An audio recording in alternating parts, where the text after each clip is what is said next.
제가 개척을 하기 전에는 전기에 대해서 잘 알지 못했습니다.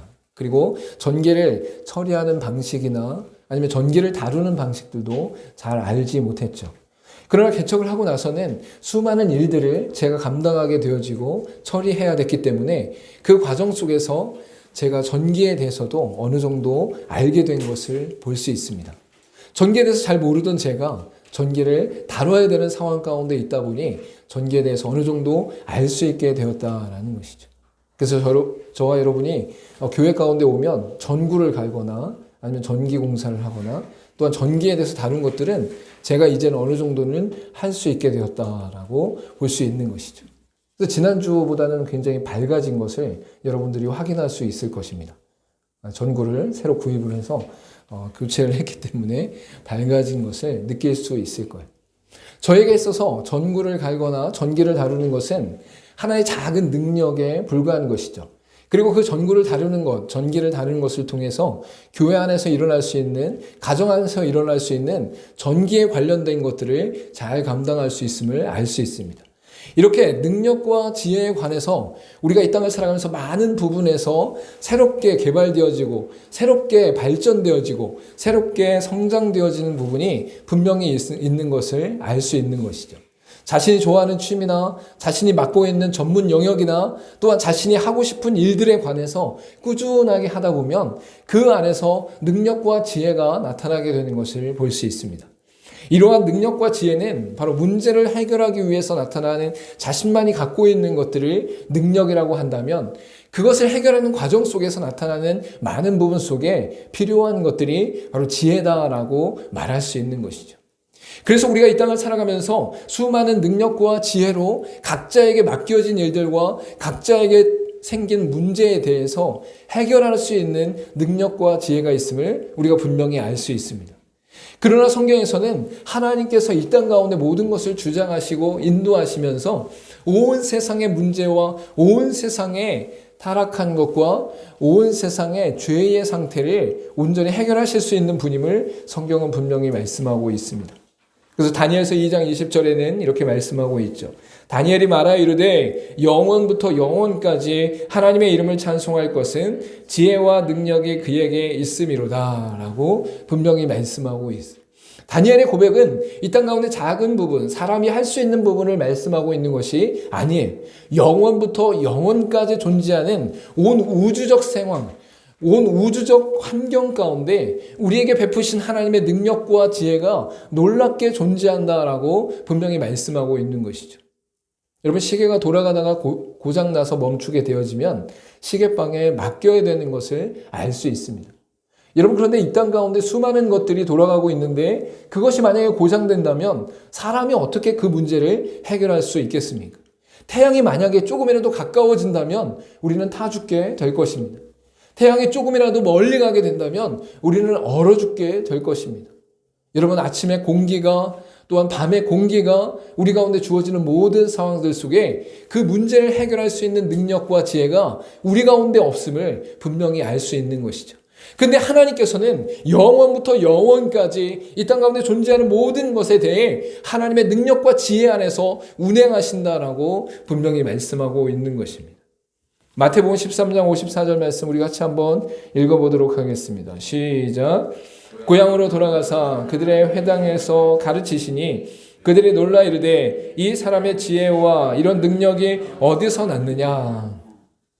예수님께서 주의 복음을 증거하며 하나님의 말씀을 선포하고 하나님 나라의 회복을 위해서 나아갈 때에 수많은 사람들이 예수님의 기적과 이적과 말씀을 통해 변화되는 역사가 일어났습니다.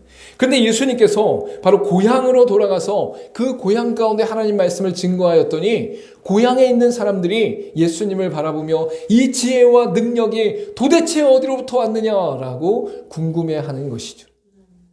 예수님이 어렸을 때부터 생활하였던 30세가 될 때까지 생활하였던 것이 고향이었기 때문에 그 고향에 있던 사람들은 그가 일상적이고 평범한 삶을 살았던 모습으로 인하여 예수님의 지혜와 능력에 대해 놀라워할 수밖에 없었다라는 것을 볼 수 있는 것이죠.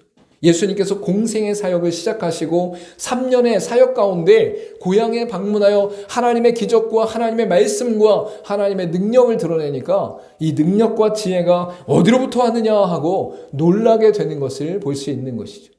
이렇듯 삼위일체 하나님께서는 이 땅 가운데 모든 운행하시는 것 중에 하나님의 지혜와 능력으로 우리 가운데 역사하신다라고 분명히 말씀하고 있는 것이죠. 특별히 오늘 본문의 말씀을 통해 고린도 지역 가운데 사도 바울이 1년 반 정도를 보내고 그곳에서 하나님의 말씀을 증거하는 일이 있었음을 사도행전 18장을 통해 우리가 분명히 알 수 있습니다. 그러는 가운데 이 고린도라는 지역 자체가 얼마나 우상 숭배와 도덕적 타락과 쾌락과 또한 성적인 문란함 가운데 있었는가를 우리가 분명히 알 수 있는 것이죠. 그리고 그 고린도라는 도시 자체가 너무 크고 너무 웅장해서 그곳 가운데 총리가 거주했다는 사실을 우리가 분명히 알 수 있습니다. 사도행전 18장 가운데 나타난 그 말씀 가운데 그곳이 바로 타락된 곳이었고 우상을 숭배하는 곳이었고 또한 번성한 도시였다는 사실을 우리가 분명히 알 수 있는 것이죠. 근데 그러한 상황 가운데서도 하나님의 말씀을 1년 반 동안 증거하며 전파하는 가운데 수많은 두려움과 걱정과 불안함이 사도 바울에게 닥쳤음에도 불구하고 하나님께서는 사도 바울을 통해 그곳에 하나님의 말씀을 증거해야 됨을 간곡히 부탁하고 있었습니다. 우리 사도행전 18장 9절에서 11절 말씀을 같이 한번 읽어보도록 하겠습니다. 시작. 밤에 주께서 환상 가운데 말씀하시되 두려워하지 말며 침묵하지 말고 말하라. 내가 너와 함께 있음에 어떤 사람도 너를 대적하여 해롭게 할 자가 없을 것이니 이는 이 성 중에 내 백성이 많음이라 하시더라. 1년 6개월을 머물며 그들 가운데서 하나님의 말씀을 가르치니라. 사도 바울이 복음을 증거할 때에 고린도 지역에 있던 수많은 사람들이 사도 바울을 공격하고 핍박하고 조롱했다라는 것을 알 수 있는 것이죠. 유대인들은 구약의 말씀을 통해 나타난 구세주가 예수 그리스도라는 것을 받아들일 수 없어서 사도 바울을 조롱하고 핍박하였습니다. 또한 고린도 지역 가운데 있는 헬라인이나 이방인들은 바로 십자가의 죽은 자가 어떻게 구원이 될 수 있느냐, 메시아가 될 수 있느냐라는 조롱 가운데 바로 그들을 핍박하고 있었던 것이죠. 그래서 사도 바울의 마음의 중심 가운데는 바로 연약함과 두려움과 말하지 못함이 조금 생기고 있었음을 알 수 있어요. 그때 하나님께서 그들을 향해 바로 두려워하지 말며 침묵하지 말라라고 분명히 말씀하고 있는 것이죠. 그리고 그곳 가운데 하나님의 백성들이 많음을 말씀하시고 사도 바울로 하여금 주의 복음을 증거하라고 분명히 말씀하고 있는 것입니다. 그때 이 사도 바울이 고린도 교회에 있는 성도들에게 십자가의 복음과 십자가의 능력과 십자가의 지혜를 전달하고 있음을 우리가 분명히 알 수 있습니다. 여러분 사도행전 18장에 고린도 교회 가운데 머물렀고 이후에 이 고린도 교회에 편지를 보낸 내용이 바로 고린도 전서 가운데 나타나고 있는 것이죠. 그런데 이 고린도 교회가 얼마나 우상 숭배와 도덕적 타락과 또한 수많은 사람들 가운데 쾌락이 있었음을 또한 그들 가운데 사변적으로 토론하고 사상과 철학이 많았음을 알기 때문에 그들 안에 십자가의 보혈과 십자가의 권능과 십자가의 복음을 증거하는 일에 가장 우선적으로 말씀하고 있음을 알 수 있습니다. 그런데 그곳에 있는 많은 사람들 중에 십자가에 대해서 서로 다른 반응을 보이고 있음을 알 수 있는 것이죠. 오늘 본문의 말씀 가운데도 18절 가운데 십자가의 도가 멸망하는 자들에게는 미련한 것이요 구원을 받는 우리에게는 하나님의 능력이다 말씀하시면서 십자가에 대해 멸망받을 자들이 대하는 태도는 바로 이것에 대해서 미련한 것으로 바라보고 있었음을 우리가 분명히 알 수 있습니다. 여러분 십자가는 사람들에게 수치와 모독을 주는 하나의 징벌이었습니다. 바로 그들 가운데 로마인들에게는 최고의 죄인이 당해야 되는 징벌이었고 유대인들에게는 나무에 달린 자를 저주받은 자로 알고 있었기에 메시아로 받아들일 수 없었던 상태 가운데 있었습니다. 그렇기 때문에 십자가에 달린 예수 그리스도에 대해 도저히 받아들일 수 없는 상태 가운데 그들이 있었던 것이죠. 유대인들은 표적은 구하고 헬라인들은 지혜를 찾음으로 십자가가 유대인에게는 꺼리끼는 것이 되었고 이방인들에게는 미련한 것이 되었음을 우리가 분명히 알 수 있는 것이죠. 오늘 본문의 말씀 가운데도 23절 가운데 우리는 십자가에 못 박힌 그리스도를 전하니 유대인에게는 꺼리끼는 것이요 이방인에게는 미련한 것이로되라고 분명히 말씀하고 있습니다. 유대인들에게는 과거 구약 성경을 통해 하나님께서 저주받은 자를 나무에 달린 자다라고 분명히 말씀하고 있습니다. 또한 로마인들과 헬라인들과 이방인들에게는 십자가에 달려 죽는 것이 바로 가장 처참한 징벌이고 처참한 그들 가운데 심판인 것을 알고 있었기 때문에 바로 그곳에 달린 자를 믿는 것을 미련한 것으로 이해하고 있었다라는 것이죠. 특별히 유대인들이 그렇게 생각한 부분에 대해 갈라디아서 3장 13절 말씀 가운데 나타나고 있음을 볼 수 있습니다. 우리 같이 한번 읽어보도록 하겠습니다. 시작. 그리스도께서 우리를 위하여 저주를 받은 바 되사 율법의 저주에서 우리를 속량하셨으니 기록된 바 나무에 달린 자마다 저주 아래 있는 자라 하였음이라. 예수 그리스도의 십자가의 죽음이 모든 저주받은 인생을 대신해서 하나님께서 불순종한 자들에게 베푸는 바로 하나님의 진노를 모두 담당하시는 역사로 십자가의 은혜가 나타나고 있는 것입니다.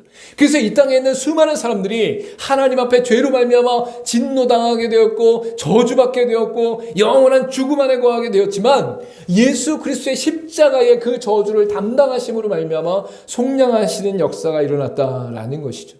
그러나 믿지 않는 자들에게는 나무에 달린 자마다 저주받은 자이다 라고 생각했기 때문에 바로 그들 안에 예수 그리스도를 믿지 않는 상태 가운데 있었던 것입니다.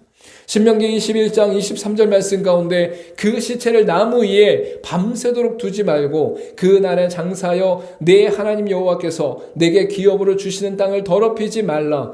나무에 달린 자는 하나님께 저주를 받았음이라 라고 분명히 말씀하고 있는 것이죠. 이스라엘 백성들 가운데 범죄함으로 말미암아 나무에 달렸을 때에 그 사람으로 말미암아 저주받은 사람으로 말미암아 그들 안에 거룩함이 사라지기 때문에 그들을 멀리하도록 하는 내용들이 있었습니다.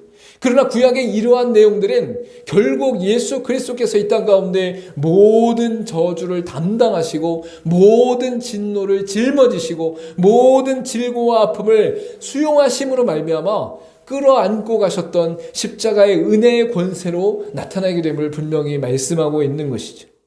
그러나 하나님이 이러한 십자가의 하나님의 능력과 지혜로 분명하고 명확하게 선포하고 있음을 알 수 있습니다.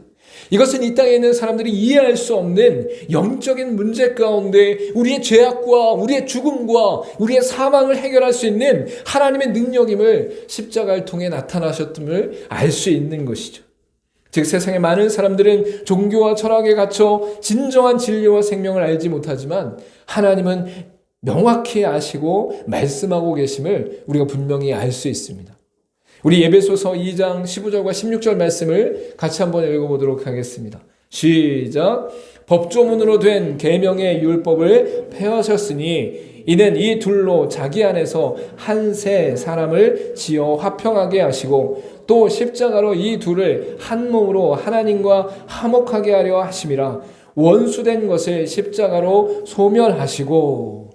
하나님과 우리 사이에 죄로 말미암아 분리되어지고 거절되어지고 단절되어진 역사가 인류의 역사 가운데 있었다라고 성경은 분명히 말씀하고 있습니다. 그래서 하나님을 알지 못하는 수많은 사람들은 하나님께 나아갈 수도 없고 하나님을 알 수도 없고 하나님을 깨달아 알 수 없는 그러한 상태 가운데 있었다라는 것이. 그래서 인간이 스스로 하나님을 알 수 있는 능력은 그 누구에게도 주어지지 않았다라고 분명히 말씀하고 있는 것이죠. 사람은 하나님 앞에 나아갈 수가 없어요. 사람은 하나님 앞에 은혜를 얻을 수가 없어요. 사람은 하나님 앞에서 구원을 받을 수가 없어요. 그런데 예수 그리스도께서 이 땅 가운데 오셔서 십자가에 달려 죽으심으로 말미암아 하나님의 진노와 하나님의 징계와 하나님의 저주를 모두 감당하심으로 말미암아서 우리의 인생 가운데 하나님이 화목해 하시는 은혜의 역사를 이루셨다라고 분명히 말씀하고 있는 것이죠.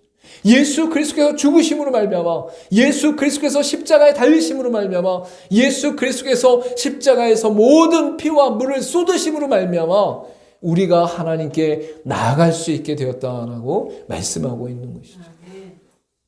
여러분 우리가 범죄함으로 나갔을 때에 우리 가운데 징벌을 받거나 아니면 벌칙금을 내게 되는 일들이 일어나는 것을 볼 수 있죠.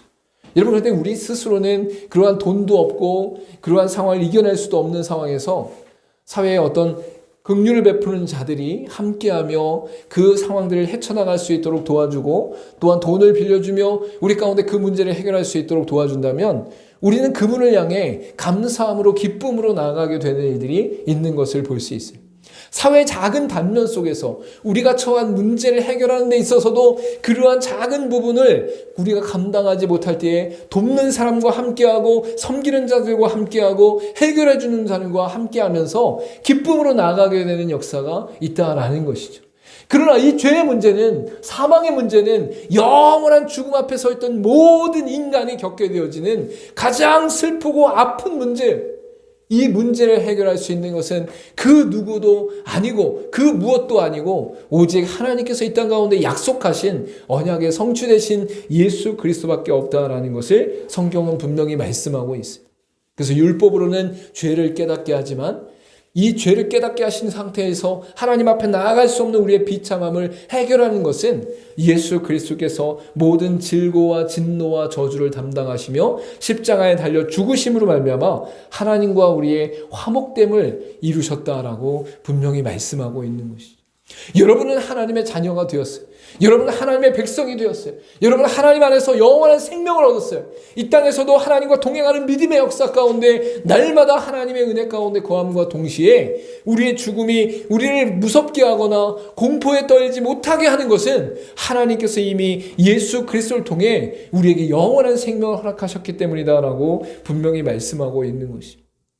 여러분, 죄로 말미암아 타락한 인생과 비참함 속에서도 스스로 죽음과 사망의 문제를 해결할 수 없는 존재를 향해 하나님의 방식을 드러내신 사건이 바로 십자가의 사건입니다.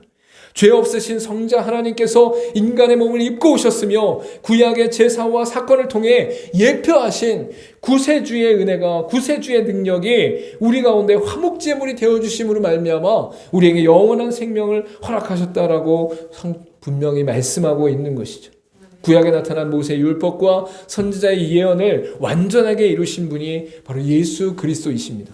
그 예수 그리스도 말미암아 우리가 영원한 생명을 얻다라고 분명히 말씀하고 있는 것이죠. 우리 빌립보서 2장 8절 말씀 같이 한번 읽어보도록 하겠습니다. 시작. 사람의 모양으로 나타나사 낮추시고 죽기까지 복종하셨으니 곧 십자가의 죽으심이라. 예수 그리스도께서 하늘의 보좌의 권세와 능력을 내려놓으시고 이 땅 가운데 인간의 몸을 입고 오심으로 말미암아 모든 질고와 아픔과 고난과 고통을 담당하셨습니다. 그리고 그 담당하시는 것에 대해서 가장 낮은 곳에서, 가장 비참한 곳에서, 가장 슬픈 곳에서 죽기까지 복종하시는 사건이 나타나는데 그것이 바로 십자가의 사건이다라고 말씀하고 있는 것이죠. 십자가의 죽으심은 단순히 한 사람의 죽음을 말하는 것이 아니라 구약 전체 가운데 하나님이 약속하신 것을 이루시는 역사이고 삼위 하나님께서 온 우주 만물을 통치하시는 그분께서 우리 인간을 구원하시기 위해 이 땅 가운데 가장 낮은 곳에서 오셔서 그 목숨과 그 생명을 다하시는 은혜의 역사다라고 성경은 분명히 말씀하고 있는 것입니다. 여러분, 우리가 죄를 알기도 전에 이미 예수 그리스도를 통해 하나님의 구원이 이루어졌습니다. 우리가 죄인인 것을 알지 못할 때 그때에도 이미 하나님께서 십자가의 은혜로 말미암아 우리를 구원하셨다라고 분명히 말씀하고 있는 것이죠. 그래서 우리가 십자가가 우리 인생 가운데, 우리의 삶 가운데 단순히 종교로서 어떤 대상물이거나 어떤 기호거나 어떤 구속물이 아니라 바로 우리 인생 가운데 나타난 하나님의 은혜로 말미암아 영원한 죄악과 죽음과 사망을 해결하시는 하나님의 능력이다라고 분명히 말씀하고 있는 것이죠. 결국 하나님의 능력과 지혜는 어떤 추상적인 것이 아니라 바로 예수 그리스도를 통해 이루신 십자가의 죽음과 부활, 그리고 예수 그리스도의 말씀과 삶의 모범이 바로 우리 안에 하나님의 능력과 지혜로 나타난 것이다라고 분명히 말씀하고 있는 것이죠. 히브리서 12장 2절 말씀 우리 같이 한번 읽어보도록 하겠습니다. 시작. 믿음의 주요 또 온전케 하시는 이인 예수를 바라보자. 그는 그 앞에 있는 기쁨을 위하여 십자가를 참으사 부끄러움을 개의치 아니하시더니 하나님 보좌 우편에 앉으셨느니라. 여러분의 인생 가운데 영원한 생명을 허락하시는 분이 예수 그리스도라고 말씀하시고 그 안에서 믿음의 주와 온전케 하시는 능력이 그리스도를 통해 나타나셨다라고 분명히 선포하고 있는 것입니다.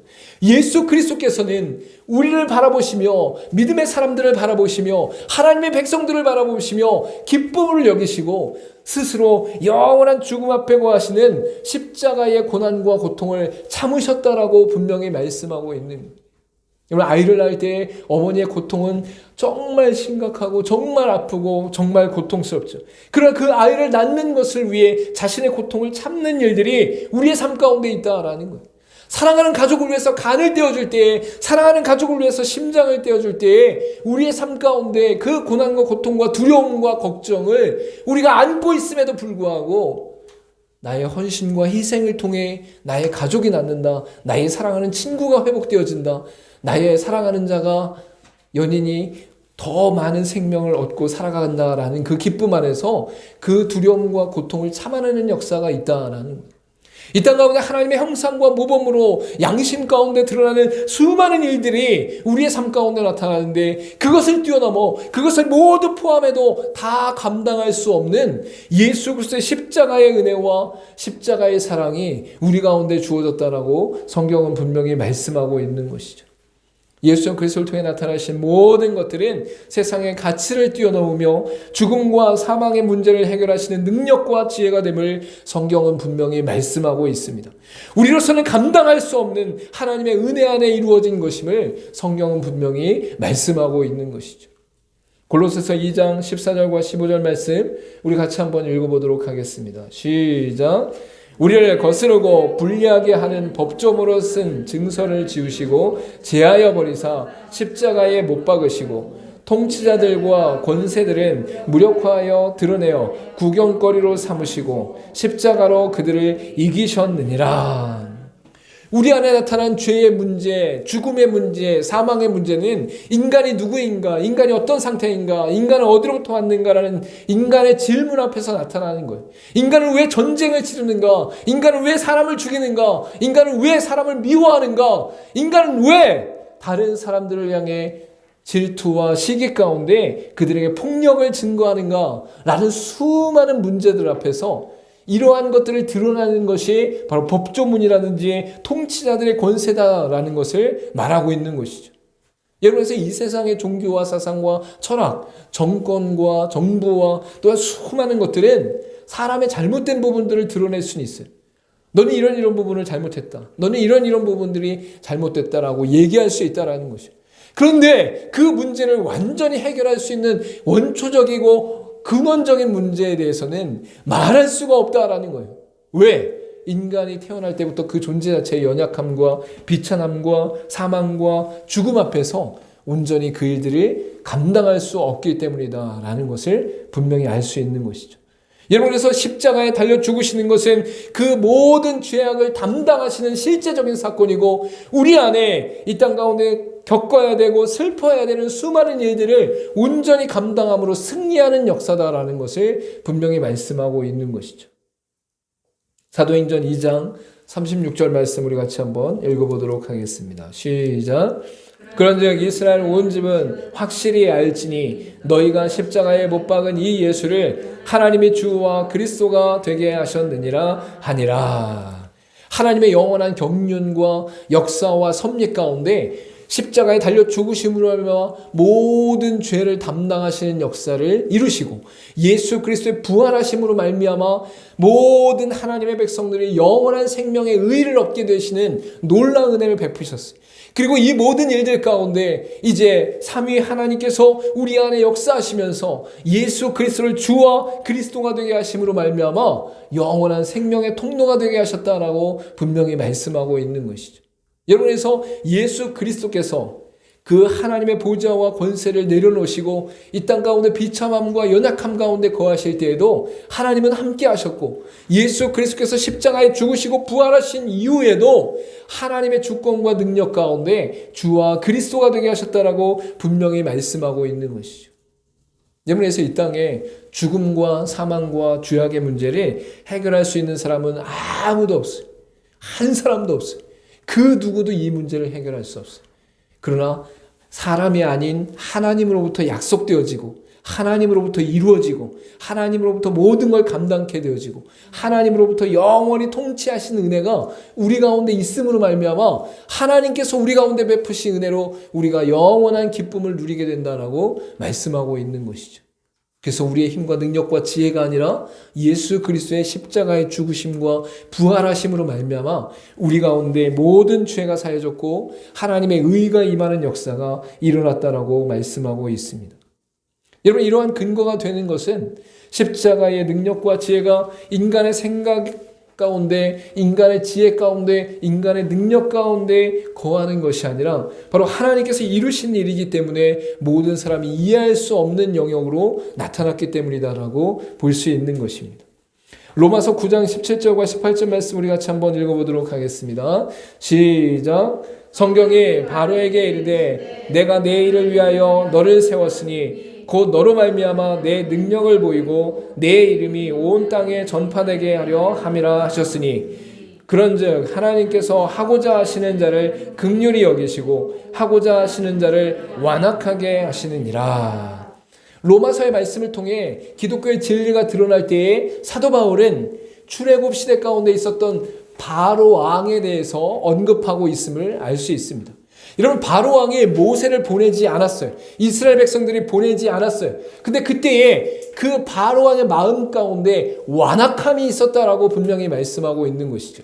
근데 성경은 여기서 더 나가서 이 완악함이 바로 스스로에게 나타난 것이 아니라 하나님께서 그로 하여금 완악하게 하셨다라고 말씀하고 있는 거예요. 바로가 자신의 생각과 자신의 주권과 자신의 능력 가운데 내가 모세를 보내지 않을 것이야, 내가 이스라엘 백성들을 보내지 않을 것이야 라고 한 것처럼 보이지만 그 마음의 중심과 영적인 세계의 운행 가운데는 하나님께서 이미 바로의 마음 가운데 완악함을 주심으로 말미암아 그가 이스라엘 백성들과 대적된 상태 가운데 있었다라고 말씀하고 있는 것이죠.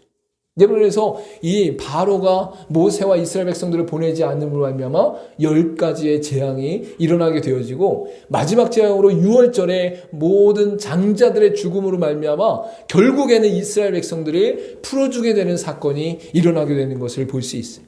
그리고 이 6월절 사건은 단순히 10가지 재앙 중에 하나가 아니라 이스라엘 백성들이 출애굽이라는 그 나라, 애굽이라는 그 나라 가운데서 나오는 구원의 사건임을 분명히 말씀하고 있는 거예요.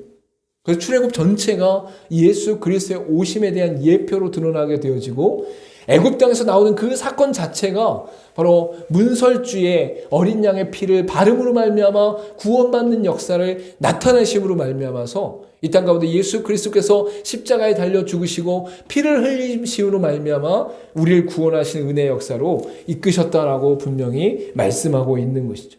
그때 하나님께서 하고자 하시는 자를 긍휼히 여기시고 하고자 하시는 자를 완악하게 하신다라고 분명히 말씀하고 있어요. 우리가 보통 이렇게 질문할 수 있죠. 십자가가 왜 우리의 구원의 징표입니까? 왜 십자가를 통해 우리가 구원을 받을 수 있게 되었습니까? 하나님께서 그렇게 정하셨다. 하나님께서 그렇게 약속하셨다. 하나님께서 그렇게 이루셨다. 하나님께서 그렇게 성취하셨다라는 이 땅의 모든 것들을 주장하시고 주권하시며 역사하시는 하나님께서 어느 한순간에 벼락치듯이 인간 가운데 일을 행하신 것이 아니라 인류의 역사의 모든 순간순간 속에 하나님의 말씀을 드러내시고 그 말씀을 이루시고 예표하시고 예시하시면서 하나님께서 결국 이루실 일들을 나타내시고 그 나타내시는 일을 예수 그리스도를 통해서 완전히 성취하심으로 우리 가운데 나타나셨다라는 거예요. 그래서 예수 그리스도께서 이 땅 가운데 죽으시고 부활하신 것은 어느 한순간에 일어난 작은 사건이 아니라 인류 역사 전체 가운데 하나님께서 드러내신 일을 결국 성취하신 일이고 그 성취하는 방식과 성취하는 내용들이 결국 하나님의 주권 안에서 드러난 것이다라고 분명히 말씀하고 있어요. 그리고 이러한 것들은 우리로서는 핑계할 것이 없습니다. 인간으로서는 죄의 문제와 사망의 문제를 해결할 수 없고 오직 하나님께서 그 방식을 드러내셔서 이 땅 가운데 드러내셨는데 그 드러내시고 이루신 것들에 대해 믿는 자들과 믿지 않는 자들의 인생 속에서 그것은 갈리게 되었음을 분명히 알 수 있는 것이죠. 하나님의 어리석음이 사람보다 지혜롭고 하나님의 약하심이 사람보다 강하시기에 영혼 구원과 하나님 나라의 회복을 위해 이루신 하나님의 능력과 지혜는 우리가 따라갈 수 없는 것입니다. 눈에 보이는 세계뿐만 아니라 영적인 모든 세계의 영역까지 하나님의 주권과 능력 가운데 그 지혜로 말미암아 나타나신 것이 십자가의 권세다라고 말씀하고 있는 것이죠. 그렇게 믿음의 사람들은 하나님의 말씀을 기쁨으로 순종하며 하나님께서 이루신 일들을 맛보며 살아가는 것에 집중하게 되는 것을 볼 수 있습니다. 우리가 이 땅 가운데 하나님이 행하신 것들, 나타내신 것들, 또한 드러내신 것들에 대해 따지고 그러한 것들이 잘못됐다고 우기는 것에 집중하는 것이 아니라 그러한 것들을 이루신 하나님의 뜻에 대해서 더욱더 집중하고 하나님께서 말씀하신 것에 온전히 순종하기 위해 노력하는 것이 믿음의 사람들의 인생 가운데 나타난다라고 말씀하고 있는 것이죠. 우리 갈라디아서 2장 20절 말씀 같이 한번 읽어보도록 하겠습니다. 시작. 내가 그리스도와 함께 십자가에 못 박혔나니 그런즉 이제 내가 사는 것이 아니요 오직 내 안에 그리스도께서 사시는 것이라. 이제 내가 육체 가운데 사는 것은 나를 사랑하사 나를 위하여 자기 자신을 버리신 하나님의 아들을 믿는 믿음 안에서 사는 것이라. 예수 믿는 자들의 인생은 이제 자기의 의지와 자기의 욕심과 자기의 시기 가운데 이 땅을 살아가는 것이 아니라 우리의 죄와 우리의 잘못된 것들을 모두 십자가에 못 박음으로 말미암아서 이제는 예수 그리스도께서 내 안에 사시는 인생을 살아간다라는 거예요. 내가 싫어하는 것, 내게 도움이 안 되는 것, 내게 필요치 않는 것, 내 욕심을 채우지 못하는 일들이 이 땅 가운데 얼마나 많이 있습니까? 내 손해를 보고 내가 내 것을 내어주고 내 모든 것들을 드러낼 수 있는 그러한 상황들 속에서도 믿는 자들의 인생 가운데 그것을 감당할 수 있는 능력은 내 안에 내가 사는 것이 아니라 그리스도께서 나와 함께 거하시는 역사 가운데 내가 이 땅을 살아가기 때문이다라고 성경은 분명히 말씀하고 있는, 예수 그리스도께서 십자가에 달려 죽으실 때 이 땅의 모든 인류의 죄를 담당하심으로 말미암아 죽으신 것처럼 우리가 이 땅을 살아가면서 우리 안에 드러나는 모든 죄와 질고와 죽음에 대해 그리스도를 믿는 믿음 안에서 십자가에 못 박았다라는 거예요. 그래서 우리는 죄로 말미암아 해방되었고 죽음으로 말미암아 해방되었고 또한 사망으로 말미암아 해방되었다라고 말씀하고 있는 것이죠. 그렇게 해방받은 자들이 이제 죽어서 천국 가는 것에 대해만 기뻐하는 것이 아니라 이 땅 가운데 살아가는 삶의 순간순간 속에 나를 위해 죽으신 그리스도와 함께 이 땅을 살아가고 나를 위해서 피 흘리신 그리스도와 함께 이 땅을 살아가고 나를 위해서 모든 질고와 아픔을 다 감당하신 예수 그리스도와 함께 살아가는 것이 그리스도인의 삶이다라고 분명히 말씀하고 있는 것이죠. 우리 갈라디아서 5장 24절 말씀 마지막으로 함께 읽도록 하겠습니다. 시작. 그리스도 예수의 사람들은 육체와 함께 그 정욕과 탐심을 십자가에 못 박았느니라. 할렐루야. 그리스도께서 우리를 위해서 죽으시고 모든 질고와 진노와 저주를 담당하셨다는 것을 믿으신다면 여러분들의 탐욕과 여러분의 탐심과 여러분의 육체의 죄악들을 모두 십자가에 못 박으시길 간절히 소망합니다. 이제 그것은 여러분의 것이 아니에요. 왜? 그리스도 안에서 구원받은 하나님의 백성이기 때문에 그리스도 안에서 이루신 하나님의 능력과 지혜로 말미암아 십자가에 못 박는 역사가 일어났기 때문에 이제 육체의 것들과 정욕과 탐심은 여러분의 것이 아니다라는 거예요. 모두 예수 그리스도 안에서 하나님께 내어 맡기고 날마다 그리스도인으로서 하나님을 믿는 믿음의 백성으로서 승리하는 삶을 살아가길 간절히 소망합니다. 세상 사람들이 십자가를 어떻게 보는가가 중요한 것이 아니라 십자가를 통해서 하나님께서 이루시고 약속하시고 성취하시고 완전하고 영원하게 이 땅 가운데 드러내신다는 사실을 우리가 믿고 나아가는 저와 여러분 되기를 간절히 소망합니다. 기도하도록 하겠습니다.